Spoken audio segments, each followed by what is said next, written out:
there was nothing in this film that was repeated. I didn't want to knock on her door and have a real intimate conversation and then say, can we do this again? Right. With the camera. I'm with the AC, she's pulling focus and we're both in tears because I'm like, I'm directing something that happened to me, but it just felt like we were back in that place again. You know, I wanted to make a film that was subverting all these tropes and stereotypes that as a society we were holding on to. And especially when we talk about crime and black men, people really have this image or this really hard opinion about what that looks like.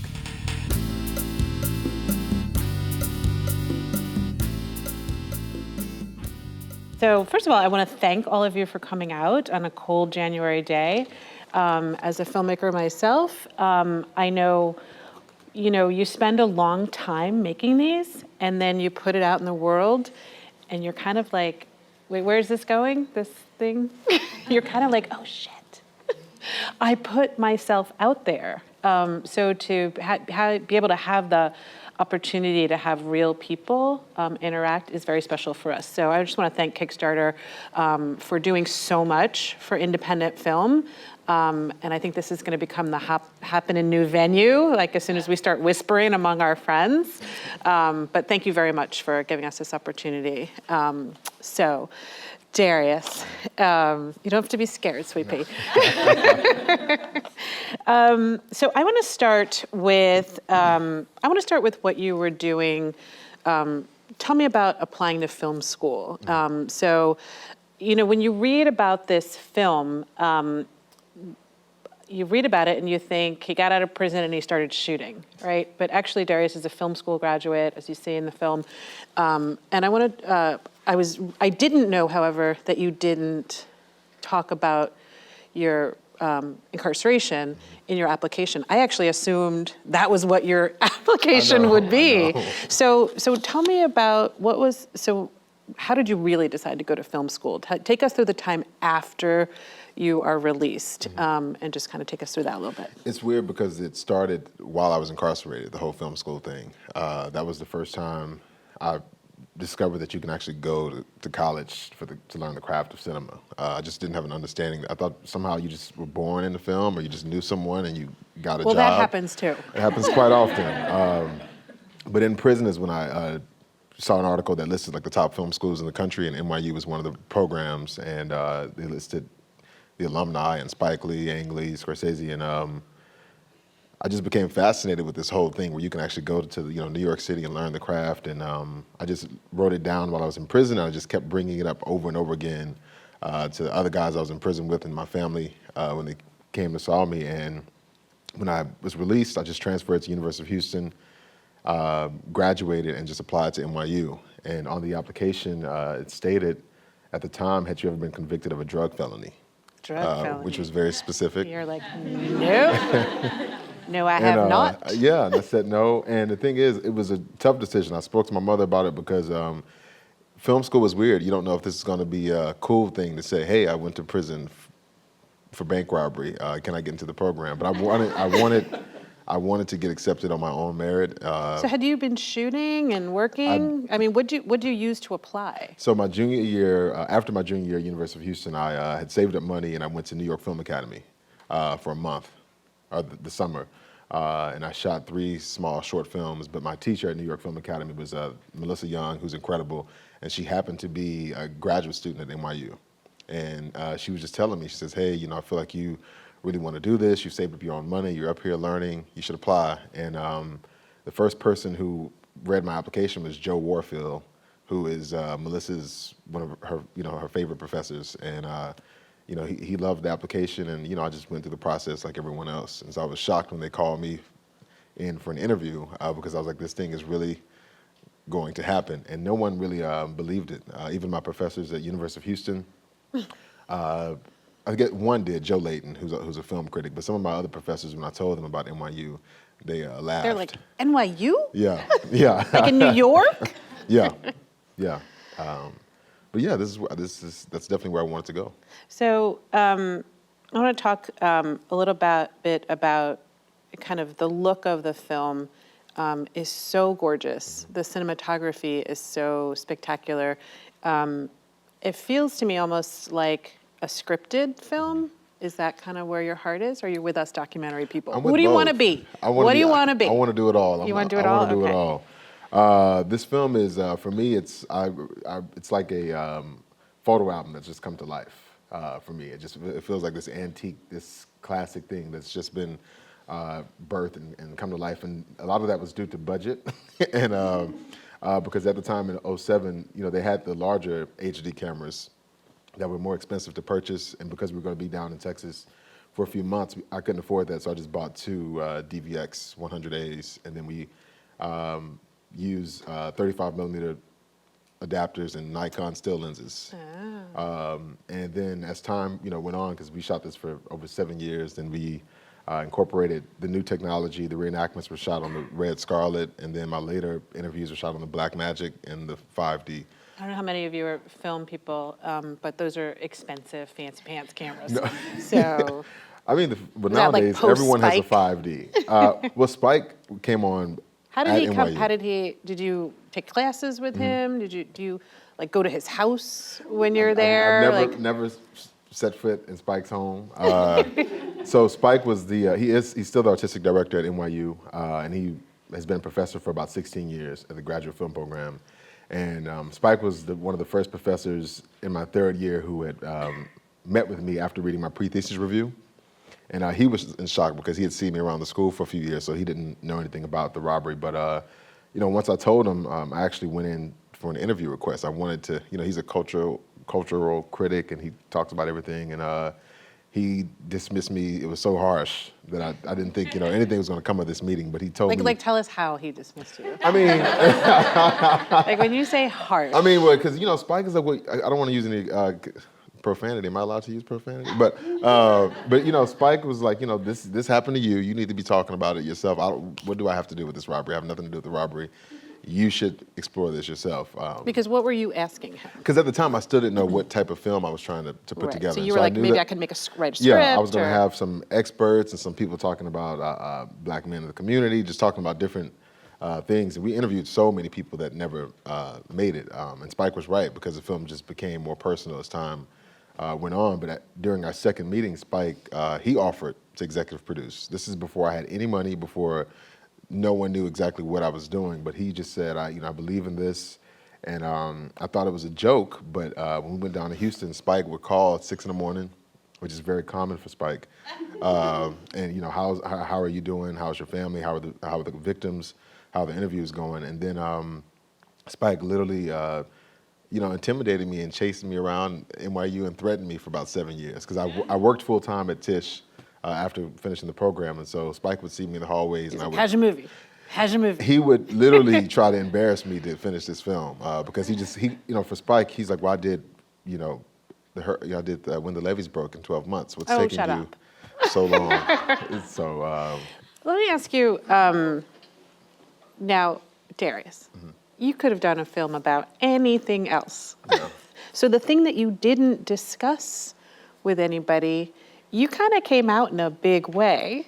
I know, but people knew. A lot of my inner circle, some of my classmates, crew members, they knew and they knew for years. And so when I decided to make the film, they were like, "Oh, well, this makes sense." But it was just the administration, the faculty. But you have to understand, how many of you all know about the background of your, people when you're in college? You don't know You don't know anything. anything about your professor. You take and people what he as or they she come. did at 16 years old. You don't Right. know. And so people were just like, "Oh, I didn't know. You're not supposed to know. I still don't know. I don't know what you did at 16." Right. I'm And not going to tell you. Yeah.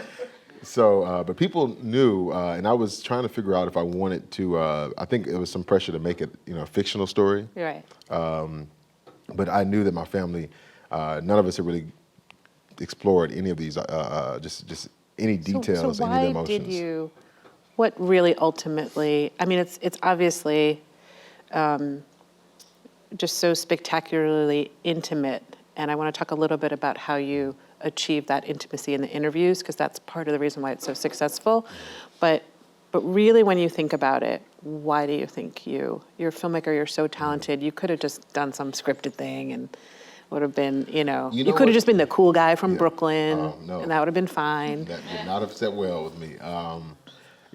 For me, I knew that there were so many people who knew about the story, and they would always say, "Oh, you don't look like a criminal, or you an anomaly." But when I was incarcerated, there were so many incredible guys who I was locked up with, who would never see the light of day, who would never be able to tell their story, but who I was in college with in prison, who we would talk about Toni Morrison and talk about Shakespeare. And we Yeah, would, I love how you say you transferred. You're like, I Oh, transferred I from did, because I went to Texas Penn. from Texas Penn to University of Houston. I did, but I just felt, I wanted to make a film that was subverting all these tropes and stereotypes that, as a society, we were holding on to. And especially when we talk about crime and black men, people really have this image or this really hard opinion about what that looks like. And I just wanted to essentially just pull the rug from a bunch of people and not make a film that was about statistics and talking professional heads, but where you just were allowed to embrace this family and see these people as human beings and understand that as humans that we're complex enough to be flawed and but also resilient enough to come from really, really dark and traumatic places. One of the things, I just love how you begin with the, baby pictures, and like every mother's got that story, right? So immediately what you do so successfully as a storyteller is we're kind of with you. Like, we know you're gonna rob a bank, and yet we're with you, like we would have crossed the street from you, like if we were like, he's a bank robber. But then we're with you. Tell me about the decision. Like, it's always the hardest decision about how you start your movie. And this was it's horrible. Especially with docs, because Makes you cry. I was told repeatedly, you got to get the audience in, let's give them the heist up front. And I'm like, how do you come, if I started the film with the robbery, how do I? Where you it's going like from you there? start here with this Right. robbery, and then everyone else just falls asleep after that. And so, Like, I love the wedding videos. Oh, yeah. I'm like, you want to go to that wedding. Like, you just love those people because so to me, much. that wedding, it tells you, I wanted to start at the foundation. So it tells you, and even though that's my stepfather, you see that he's been around since I was like 1 or 2 years old. But you see a lot in those images. You see the class, you see there's so much information that you're getting. You just see how from, much love, too. Oh, you so- definitely see the love. You see the family support. And people in the wedding video, even though it's super fast, a lot of the folks in the footage are in the film Right. later in the film, and so it was like a nice introduction to people without necessarily referencing like the robbery or referencing me in particular. Was it hard to convince people to participate? I mean, you got your. There's always a family member who like wants to be like, I'm gonna tell you, so there's that person. I saw her in there.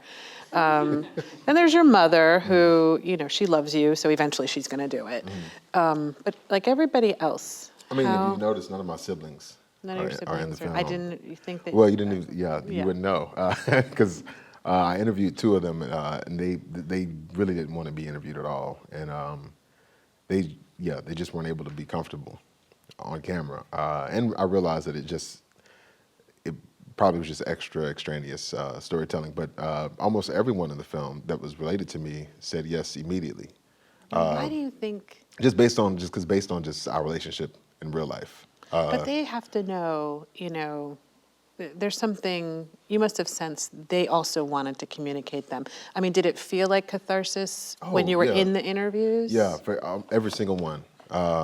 And you have to understand, because I was released from prison and went straight into college like the following semester and just kept working and going to school, there really wasn't any time You for didn't people to have that sit down moment. and process what actually happened. We just Right. kept going on with life. And so for most of us, we were like, okay, that was just a horrible thing that happened. Let's just Put it away. Put it away. And occasionally, you would hear jokes, we crack jokes like, did that robbery happen? Or my uncle always cracks jokes about the money being hidden somewhere. Right.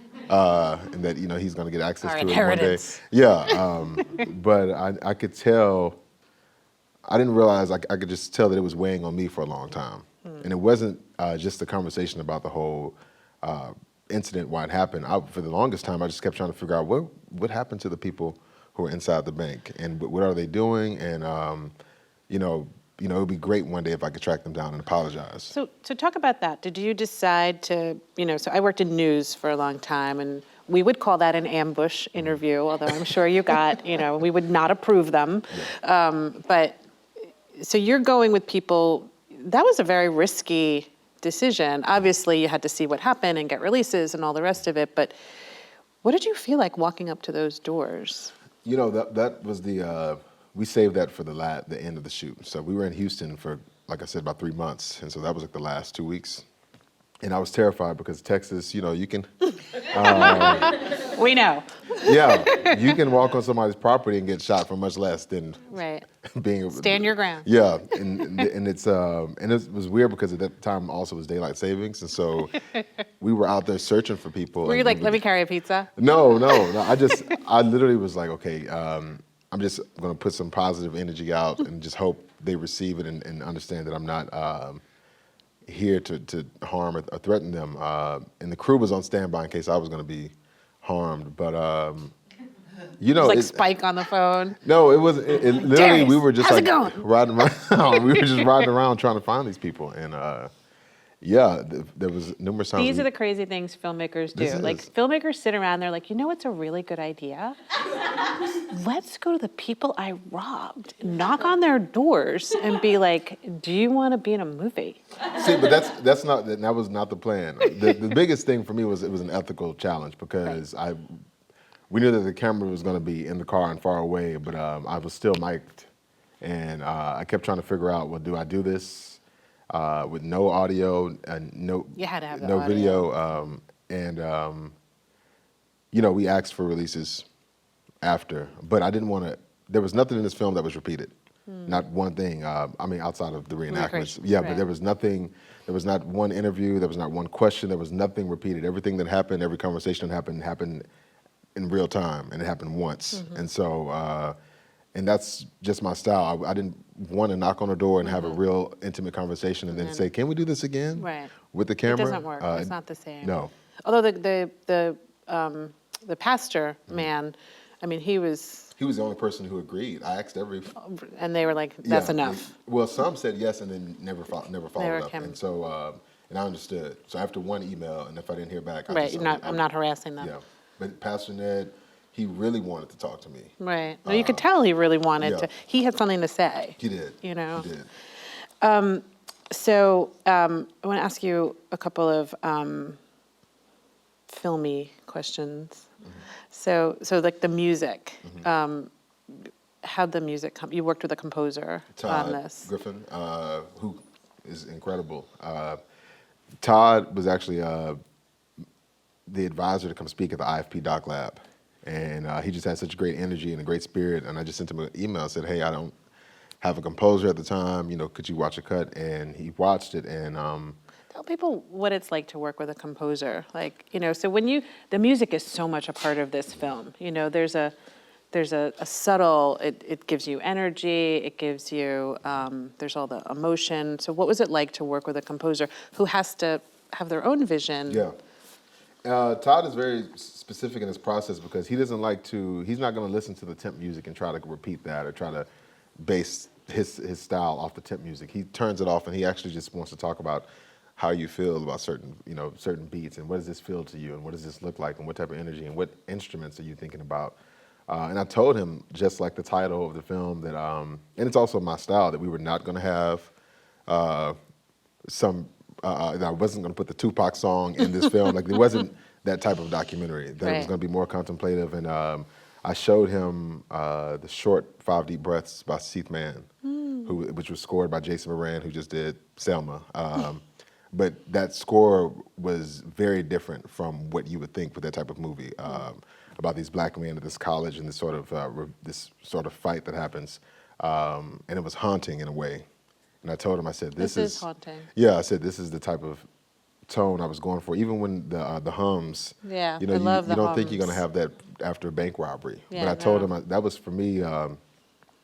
That section to me means a lot because it was like a tribute. I couldn't do it in real life because I didn't have the footage, and so Right. as a filmmaker and as someone who did this crime, I wanted to show what happens after we run out of the bank. Right. So obviously I wasn't there to see it, Right. but from Pastor Ned, you know, he was able to tell me what happened, and so That's right. I mean, you really have to face your crime in a different way Yeah. when you reenact it. I mean, so the recreations, the R word, recreations, controversial among us documentary I don't know why. people, because we don't know how to shoot them. So, but they're hard. And, I kept waiting to hate them. And then I just didn't hate them. You cast yourself very handsomely. Let me tell y'all, I was looking Wasn't he for a handsome? chubby actor. I was looking for a chubby actor. I was. And Please, Hallie's gonna play me. Or that's what we all do. But I just really actually felt like,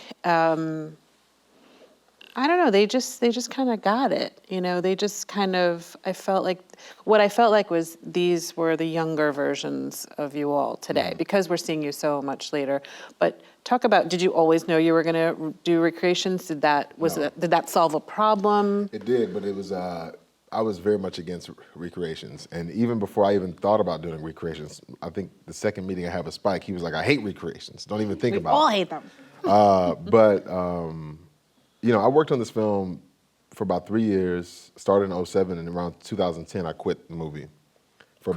I stopped working on it, and I fired you. I fired myself, and my hard drives were under my bed, and they stayed there for about 2 years. Woo. And the whole time, I was working on other sets, writing fiction, and doing shorts. But the doc was always in the back of my head, and the biggest problem for me is that I didn't want it to just be people talking and B-roll. There was another layer that I felt like I was missing.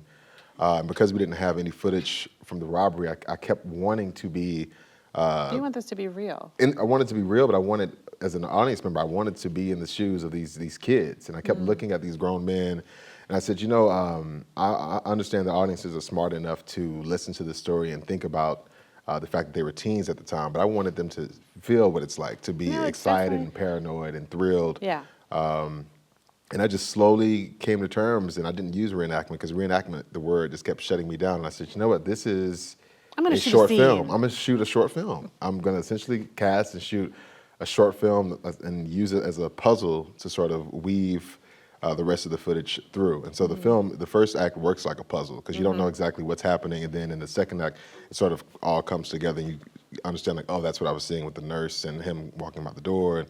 And that the reenactment just allowed me flexibility, and all the actors weren't people I just randomly cast. These were actors I had known for years. They're really good. And they watched all the documentary. They watched about 50 minutes of the footage, and so they knew that we wanted to make sure that this wasn't going to glamorize and that the tone was just as genuine as the real people. And how'd you cast, so the people in the bank? I just actually thought they were very effective. Like, the scared black lady and then the other teller lady. And I just I don't know. They did add something to it. They added a fear and I think you really struck a tone. And it's going to be interesting to hear people's reactions and questions, but where you don't excuse, you can explain but not excuse.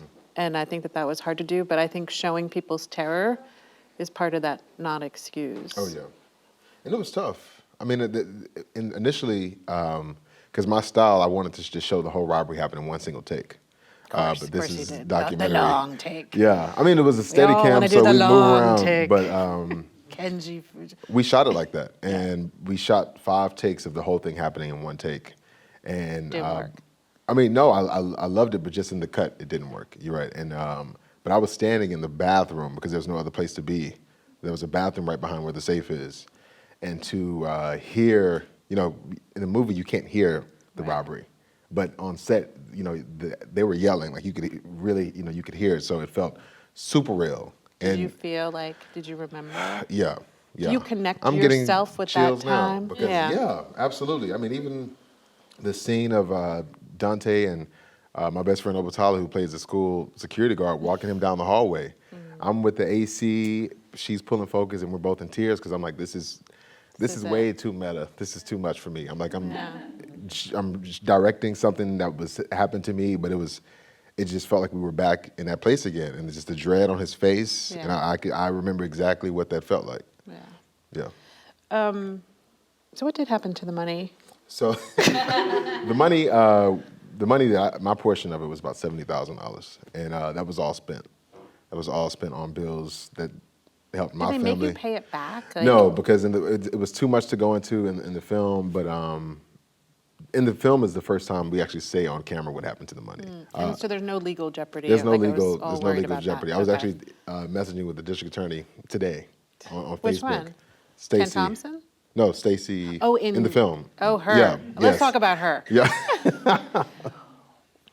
So on the one hand, she recommended, I mean, so you were in the juvenile system. You were I was just a juvenile, and then I was certified as an adult. an adult, but you were sentenced. That seemed to me to be a juvenile. She was the juvenile prosecutor. Mm-hmm. So does that mean you were going to get a lower sentence? What, initially? Or? Yes. So initially, they told me that being certified, there was a possibility that I can get probation if I was certified as an adult. And if I stayed as a juvenile, that I would probably have to go to the Texas Youth Commission, which is, they call it baby prison. Yeah. And so I was trying to I was like, okay, well, maybe if I get Maybe that's certified, better. yeah, this would be better. That's not better. No, that didn't. That wasn't what Yeah, happened. that's not true. Yeah, but interesting thing about her is that she, like the film and like my family, she represents someone that's gray. She's complicated Yeah, she because is some people say, well, she offended me with some of her statements. Absolutely, but I think then she was honest. she's I an mean, honest district attorney, Yeah. and so But she she's seems jaded. like she's rooting for you, and then the only thing that did bug me is she's like, maybe you're not good now. I'm like, She said that on the Facebook page today. I was like, are you still today cracking this? she said that? Yeah. What does she need you to like? I don't know. Get a Nobel Prize? I'm like, I'm 34 now, so and she said 50 years. I'm like, so I need to be 84 before I'm. Yeah, but I appreciated what she said because I she appreciated that says- she did the interview because Oh, yeah. often people don't, you know, and then she has to actually look you in the eye and think about, she has to believe that what she did was right, which that's her job. Yeah. So how do you feel about her now? I feel fine. I mean, I have no animosity towards her, and I Like, is she appreciate coming her. for lunch or? No, like, I don't think we're gonna have tea. I mean, but again, she allowed us to come Right. into the courtroom, do the interview. She was like, shoot as much B-roll you want. She was a very crucial piece, she's like, I feel I support you, but she was still a cynical district attorney, and what she says in the film to me represents what a lot of people in this country believe anyway. About well, you wanted to mess up, or you were this I was like, where are you good getting kid, that? and I'm like, who wants to mess up? Right. I'm like, there are circumstances that influence his behavior. No one just wakes up to say, well, I'm going to mess up today. I mean, sometimes when you're young, but yeah. How are we time? We're like, okay, just a few minutes. So we're a couple more finish up, and then we'll take your questions. I'm sure you have a bunch of questions. So you've been doing a really interesting outreach, or I guess we use that word. I don't know if people know it. I think it's become our slang. But basically, taking the film to community screenings. You're doing some in prisons too. Yeah, so we're starting. We haven't started prisons. We're starting next month. Prisons and juvenile detention centers. But I've been at high schools and colleges all last year. What's the response like? Oh, it's been remarkable. It has been remarkable. It's been it's some of my best. I love those screenings when I get to talk to kids, teens, because they all, when they watch the movie or when you come on stage to speak, they all just seem like they're about to fall asleep and roll their eyes. And then when you're able to engage them and hopefully just leave them with some type of gem or wisdom or some nugget that they can hold on to let them know that this is not the cool thing to do, and not even just getting in trouble, but I try to reinforce the fact that as human beings we have a gift, we have something that we have to offer, and that losing your freedom and being sucked up into this prison industrial complex is just not worth the time. And so they should put their energy and their time into trying to figure out what their vision is, what their voice is, and what they want to do. And that's how I live my life, and that's what I try to tell young people, like what is your purpose, and do that instead of focusing on this other stuff. Do you ever feel like you want to be a little more anonymous? I mean, now we feel like... Oh, yeah. I mean, after this movie, you all will never see me again. I promise. I promise. I promise you we will. I mean, I you'll promise see you. hopefully more films, I hope. But in terms of like... You just want to be like Tea for Time Out? Well, I'm like, there's certain filmmakers who never do, you don't know anything about them. And you go, I don't know anything about Terrence Malick too much, but I'm just saying there's certain people you just don't know any information on, and I'm like, well, that's not the case here. I told you everything. Now I don't want to say anything else. You've told one little bit. I mean, That's actually, we don't know anything about you today. Oh yeah. So I mean, is there a sequel? Like No, no sequels. no, you're not going to be like Michael Moore. Like, evolution of a new father. And people are like, well, are you going to make a documentary about you being in prison? Nope, I'm not. I'm not. Right, about the actual experience. Because That's one thing you didn't Yeah. really, actually being in. You talk some Because it was just too much. It would have been. It would have been there's enough unwieldy to as do a it. film. Right. There's enough to make its own another movie, and so I wanted people to understand just symbolism. Like I only had a small amount of time to get Right. things across, and that's why it was important to me for people to understand that in prison we had to pick cotton, and if you understand the history of this country and everything else, and you see that, then you know exactly what the system is set up to do. So, last couple of things. It is such a striking image. The cotton's really beautiful. Might be. It's weird. It's like a rose, but you Right. you run through a rose patch, it's not going to be nice. So it's And so you're tying up, like you could feel that, like your bloody fingers. I'm thinking about you alone in your cell. And then you decide, I'm going to go to film school. I mean, so kind of we come back to where we And- started. The yeah. resilience there, is that just you? Is that, I mean, one thing is, I know it's a compound question, because there's just like a lot running through my mind, but you were going to get out. And a lot of the guys are not going to get out. You talk a little bit about that in the film, but that's it's great that you can plan, but did you have like survivor's guilt? No, I didn't have survivor's guilt. I mean, the thing is, there were things I wanted to do in my life before I went to prison. So if anyone knew me before I went to prison, and people who have seen this film, they would say, well, Darius wanted to do, there's so many things he wanted to do before this whole thing happened. And so even when I was locked up, at no point did I feel like, okay, I'm going to just throw away my dreams. That lasted for about the first month after I was sentenced, where I felt like I was just so devastated, where I thought it was over.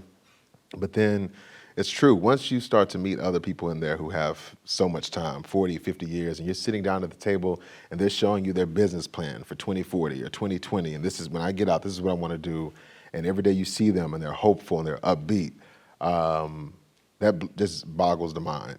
And I realized, Especially people are in college. Oh, yeah. If you're in college, you're planning for Yeah. a future. yeah, and there are guys who have multiple degrees because of how much time. Right. Working on my I mean, third that's master. the Angola story, right? Yeah. Is that people are, getting doctorates essentially. Yeah, but it's that is a way to maintain your sanity in a place that's really, and folks may think I'm joking, but it's an insane situation. It's really, if you've never been incarcerated, if you've never known what it's like to feel less than human and to have your freedom removed, it's not a natural thing to get used to, and so you have to,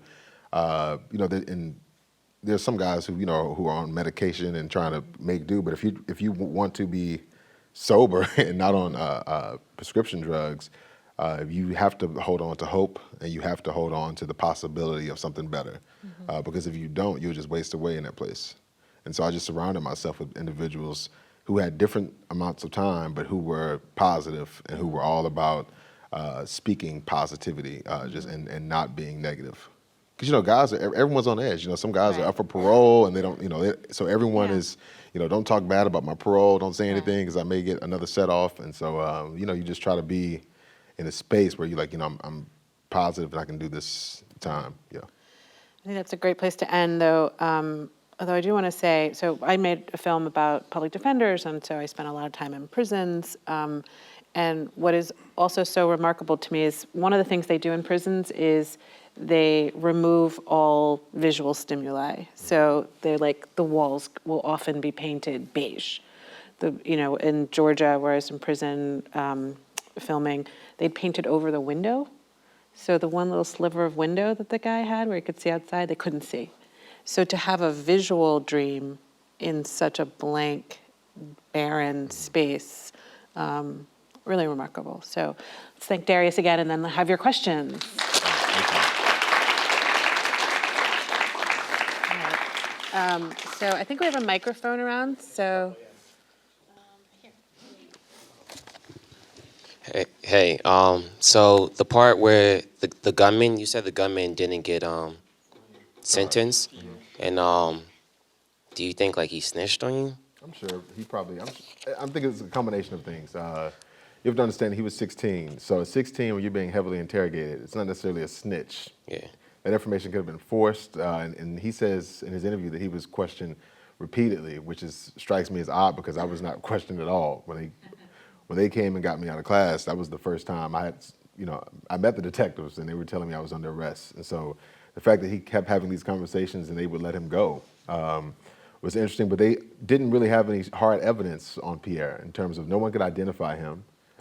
So he didn't go back to school that day, and so his attendance record was a little sketchy. But there was no one who could place him there. And so even if I put him there and Trey said it, that still was apparently at the time it was not admissible in court. Or it was just circumstantial evidence. He would have to say that he was there, and if he never did it and no one else said it, then it was going to be difficult for them to pin that on him. So I think it was a combination of that, and he may have given some names up. And then like you being certified as an adult, like can you explain like how does that work? I mean, well, essentially, when I was 16, once they certify you, that means that you can be charged as an adult. You can, whatever an adult sentence, whatever time they give you, if you have to go to prison, everything is now, you're essentially, from a criminal justice standpoint, you are an adult. And so nothing is going to be handled in juvenile court. Everything is going to be handled in the adult court, and any punishment you'll be with the adults. Let's come down here. Thank you. This was really a great film. If you could redesign the juvenile justice system, what would you have done with you? That's a great question. If I could what would I have done with me? It's weird for me to say that because I have so many thoughts about it. Because on one hand, I received a lenient sentence. Even though I had a 5-year sentence, that's very lenient for that type of crime. Did you get out early? Or? I did. I did 3 years, and I had 2 years on parole. So it's hard. And I've met guys who did less and had 40, 50 years. And so it's weird for me to say, what would I do? One thing I would do, because it's not in this film. In New York, I think just changed the law, solitary confinement of juveniles. That's really harsh. It's harsh for any person, I'm telling you, because I realized I had late stage claustrophobia, but I'm like, when they decided to go through the certification process, they left, I was in juvenile for 99 days, and for 60 of those days, I was in solitary confinement. And the superintendent of the place thought it was so harsh that he went around the rule, and at nighttime would let me out of my cell to do the dishes, help do the laundry. Why were you in solitary? Because so if you had capital murder, if you had an aggravated robbery, anything that was a first-degree felony, if you were a juvenile and you were going through the certification process, they put you away from general population. And we would be in our cells, especially the guys who were in there for capital murder would be in their cells 23 hours a day. They would come out for a meal, one meal and a shower. And so I would change that immediately because that can destroy you, and we're talking about a place with no windows at all. There was some. It's not as big as. Yeah, and there was some little thing at the top. And so when I first was arrested and they put me in that room, I lost my mind. Yeah. I was banging on the door. And they closed the little window. You see those in the movie, those little windows that you have, because that's like the only thing you can can I look out somewhere. But they closed that.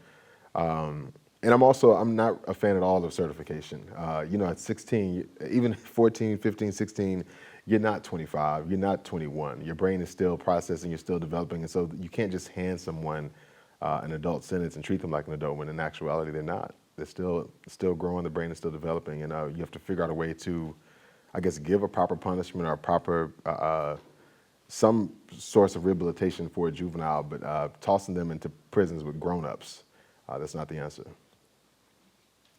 I think right here.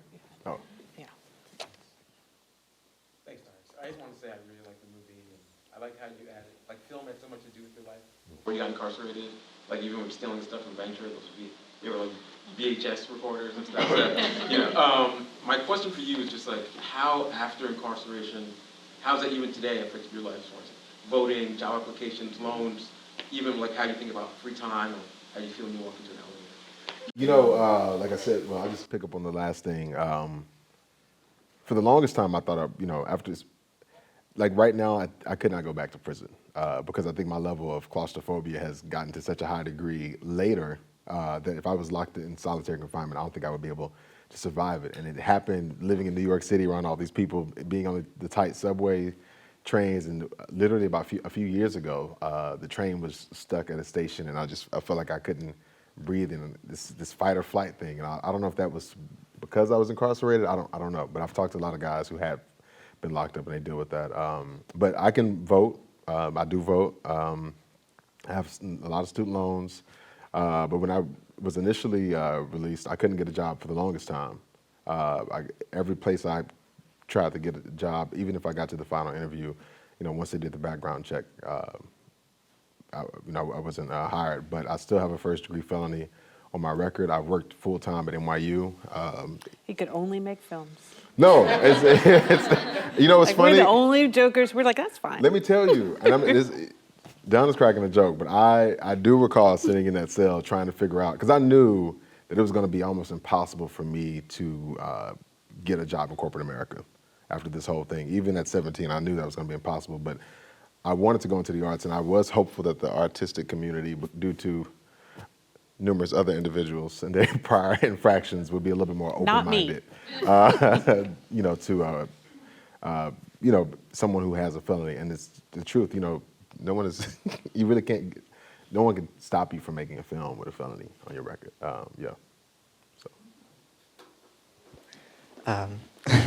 Thank you very much for coming tonight. I was wondering if you could talk about how, I guess, creative collaboration came to this project, if you feel like it was, a special case or in terms of collaboration. I went through a few different editors, but my final editor was actually my classmate at NYU, Doug Lennox. And Doug has had his own troubles in the juvenile court system back in the day. And I knew that before I had even conceived of making this film. We had just talked years ago about both of us being in juvie. And so it was a full circle thing. He just happened to be working at Tisch in the admissions office. And I would just come downstairs and talk. But he was pivotal.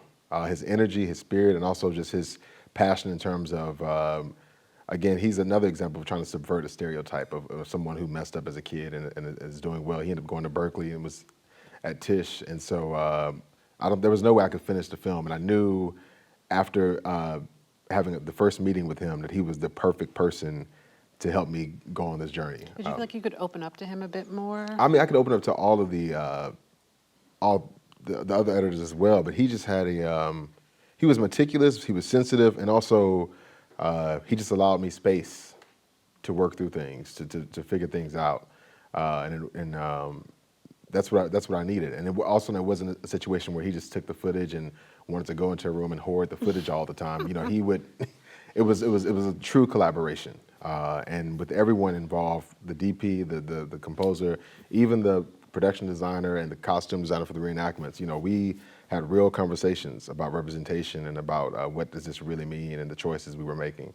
And it was all about, being consistent in the vision and making sure everyone's on the same page. Filmically, it's very consistent. I mean, the music, the opening title credits are elegant. It's a elegant film. So I think sometimes in documentary, we kind of go out and shoot stuff, and especially verite films, and this more feels like the scripted process in the really, you don't just go out. No, I wish it was scripted too. I wish that's what took so long. But just in its planning, and I mean, I think that allows you a level of depth.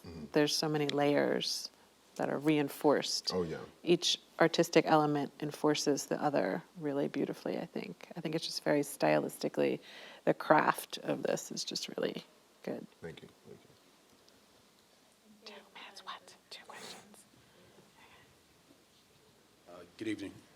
I noticed that there wasn't a National Black Programming Consortium or ITVS, but understanding PBS, was it difficult negotiating a theatrical, and what were some of those challenges? I'm not asking the financials, just the business of actually getting this out. Yeah, I mean, we had support from Tribeca and That's why you did a Kickstarter. Yeah, we did a Kickstarter. Yeah, but PBS, I mean, they were super cool in terms of they just wanted the TV broadcast rights. They weren't trying to control. No, just here, just domestic, and anything else outside of that was up to me. And the coolest thing is I just felt like I went to graduate school all over again, with this film, especially because there was no one coming to save me in terms of figuring out how to independently release this film. You worked with Mark Simon, who's I really worked with Mark good. Simon, yeah. He's my lawyer, but in terms of just the whole strategy, strategy. how are you going to release this film, and just making that leap. I was nervous because I love the fact that it was going to be on PBS, and I was like, well, maybe we'll just keep it on PBS. But then we thought, we'll do like a screening tour, so we'll have the movie out in cities, and I would just go to every single city, and that's what we did. We did like 40 cities, and I went to each city, and that was independently, and that was with the help of Kickstarter, and with the help a little bit of the first PBS check. So I mean, it was, that made that happen, and it wasn't. We didn't do that to get any money, because you're not going to make any money from doing that. But it was to meet people, and it was to try to coordinate where if I was in a city, that high schools and our detention centers or different community organizations would be at those screenings. And so that was a purpose behind it. It definitely wasn't money. And at the end of the day, there was no way I could trump the PBS audience. And I wanted this film. It was between PBS and HBO.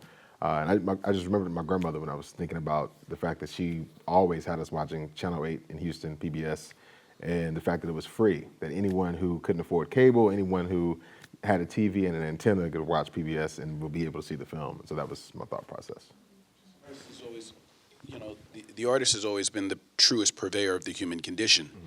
And as such, the artist and, whatever your art is, whatever your raison d'etre is, it's absolutely necessary, that we share that because by sharing your obstacle, because your benefits, are transient, but the obstacles that you overcome are a tremendous treasure in somebody else's life, because they recognize that while you two are not the same, that they too can overcome. Oh, yeah. And, so it becomes tantamount, that individuals understand that you are giving them license to fulfill their dreams.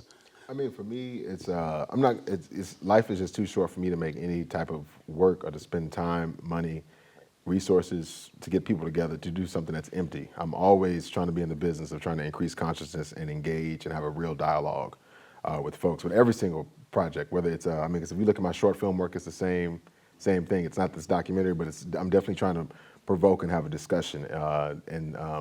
I think that's a responsibility. I don't want to waste anyone's time in the theater. I feel like there's enough distractions, and so if you are going to be, if you're going to take the time out of your life to sit in front of something that I worked on, I want to have a conversation with you. I don't want to make this about me. I want to engage and have a back and forth discussion, even though it's not verbally. You're watching it, but I feel like I am having a discussion. And I'm not just talking at you. I'm asking questions and trying to bring questions up and just have you think about a few things. And I think that if you're not doing that, I don't know what else you're supposed to be doing if you are in the business of making work that engages the public. I don't know. So as we get the mic to the last person, what are we saying? That's the last person. Just tell us what you're doing now really quick, as the person already has the mic. What are you doing now? Oh, really and then quickly? You can have your question. Oh, just shot a... Film-wise, what's next? Film-wise, just shot a short fiction piece. One actor, no dialogue, down in the Texas Hill Country that I've been wanting to do for a couple years. Finally did that. And I've been working on a feature script entitled Year of Our Lord for about 4.5 years. And I'm going to shoot that hopefully October, November Any this year. calls? Any agents? Anybody? No, nope. Not yet? Nope. I mean, there's some interest, I think, for the feature, we'll see, but no. To convert, to adapt this? No, to do Oh, for your next, other yeah, project? Yeah. Okay, but you're still waiting? I am still waiting. Okay. We'll see. All right. Yeah. And you will take us out. Hi. What motivated you to get to where you are? What do you think was different versus the other guy that helped you? And knowing that you're showing this to young, juveniles in the same situation, like what was that most powerful thing that really put you where you are or helped you through? I don't know a whole lot about Pierre's family situation, his support system, but I can tell you that Pierre was allowed to slip through the cracks way before you see him in this movie, way before we did this bank robbery.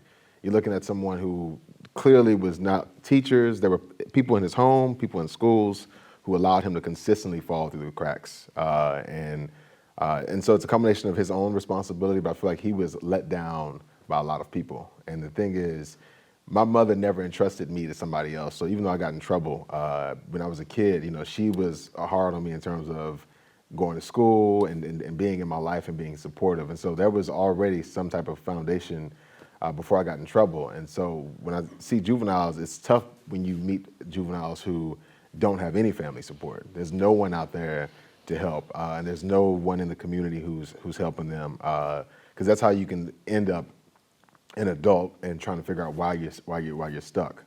And so when you know, and it's tough because when I saw Pierre, you know, at first I was angry, but he crushed my heart. When I was doing that interview, I started the interview being angry because he was never charged when I found out, but then as we went on, it just crushed me further because I could tell that he was in so much pain that he didn't know how exactly to process that and if he was ever going to be able